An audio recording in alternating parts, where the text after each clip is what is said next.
পাইথনটাকেই focus করছে। আপনি একটা ওয়েব অ্যাপ্লিকেশন বানাতে চাচ্ছেন, আপনি কোনো ব্যাক এন্ড অ্যাপ্লিকেশন বানাতে চাচ্ছেন, whatever you do, you can move with the Python. I mean most of the ক্ষেত্রে আমি একটা কথা একেবারেই না বললেই না, সেটা হচ্ছে যে আহ, আপনার যতগুলো এন্টারপ্রাইজ আছে, আই মিন বড় বড় এন্টারপ্রাইজ লাইক গুগল, এডাব্লিউএস বা ইভেন অ্যামাজন, তো এদের প্রত্যেকেরই কিন্তু আসলে most of the back end architecture কিন্তু পাইথনের।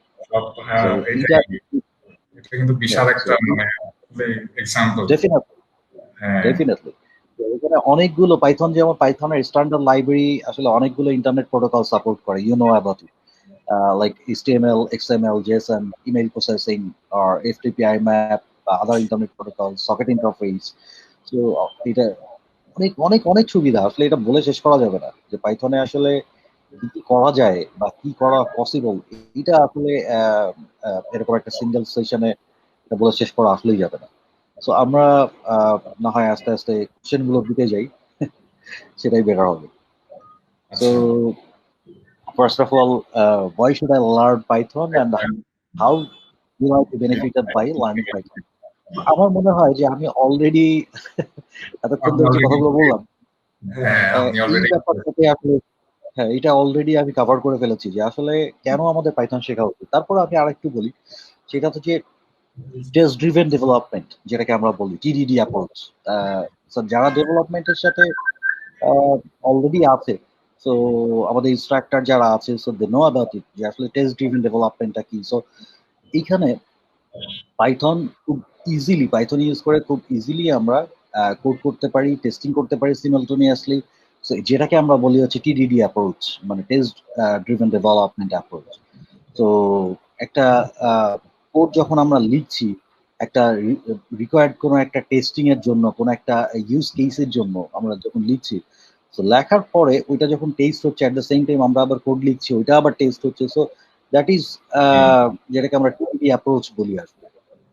সো এর পাশাপাশি আরো কিছু ব্যাপার আছে, যেমন আমরা অনেক সময় পাইথন লাইব্রেরি ইউজ করি, মডিউল ইউজ করি, ফ্রেমওয়ার্ক ইউজ করি। তো কাস্টম ডেভেলপমেন্ট গুলোকে যাতে আমরা একটু এক্সেলাইট করতে পারি, এই কারণে আমরা এই ফ্রেমওয়ার্ক গুলো ইউজ করি। তো এই ক্ষেত্রে যেটা হয় যে আহ, কিছু ডিফারেন্সের ব্যাপারটা আমি একটু বলি, যেমন আহ, বেশ কিছু ক্ষেত্রে লাইক কিছু ক্ষেত্রে পাইথন হয়তো ওয়াইডলি ইউজড আরো যে প্রোগ্রামিং ল্যাঙ্গুয়েজ গুলো আছে, যেমন জাভা, C++। তো কিছু ক্ষেত্রে দুই একটা জায়গায় হয়তো এটাকে ইউজ নাও করতে হতে পারে বা করা উচিত হবে না। সো এই জায়গাগুলোতে আমাদেরকে একটু মাথায় রাখতে হবে যে আসলে কোন সময় আমরা কোনটা ইউজ করব। বাট পাইথনে মোস্টলি আমি যেটা বলবো যে কিছু ক্ষেত্রে স্লোনেস এর ব্যাপার থাকে, কিছু কিছু ক্ষেত্রে লাইক আমাদের অন্যান্য যে সমস্ত ল্যাঙ্গুয়েজ গুলো ইউজ হয় like Java, C++।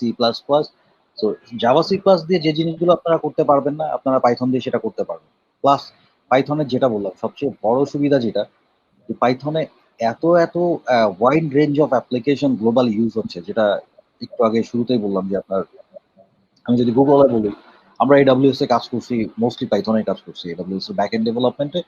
I mean বেশ কিছু অ্যাপ্লিকেশন আছে লাইক আপনারা আপনারা জানেন হয়তো এডব্লিউএস রিকগনিশন একটা সার্ভিস আছে।